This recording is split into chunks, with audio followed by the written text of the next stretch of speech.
पनुआखिल में ओचितो इंतजामिया ऐं म्यूनिसिपल कमेटी वारा गैर कानूनी कब्ज़नि हद दख़िलनि हटाइण लाइ सरगर्म। ऑपरेशन केतिराई गैर कानूनी कब्ज़ा हटाया विया। पनुआखिल शहर खे खुलासो ऐं साफ़ सुथरो बणाइण लाइ पहिरियों भेरो औरत assistant commissioner Pano Aqil Rida Zahra Talpur, chairman municipal Pano Aqil Mukhtiarkar, Shahnawaz Khan Charan, municipal officer Sajjad Ali Samair, Wajid Gulzar Shaikh, anti encroachment force जे गुलाम अली महेसर, लियाकत अली शेख जी निगरानी में भिडाई चौक, बेलार चौक, मंदिर गली चौक, दुआ चौक ऐं ॿियनि हंधनि ते क्रेन मशीन समेत जदीद औज़ारनि सां ऑपरेशन कंदे समें हद दख़लियूं नाजाइज़ कब्ज़ा ड्राहे पट कया विया। ऑपरेशन जारी रखण जो फ़ैसिलो कयो वियो आहे। कब्ज़ा चोरनि खे फौरी कब्ज़ा हटाइण जो बेहुकुम ॾिनो वियो आहे।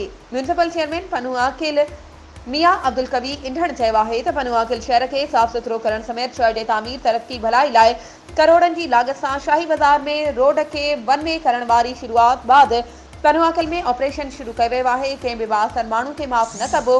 कब्ज़ागीर ऐं हद दख़लियूं माण्हू हटाइनि न त अञा सख़्त कार्रवाई कबी। वधीक ख़बरुनि ऐं अपडेट्स जे लाइ असांजे चैनल खे सब्सक्राइब कयो ऐं हा, बेल आइकन खे प्रेस करण न विसारिजो त जीअं असांजी हर नई अचण वारी वीडियो तव्हां ताईं पहुची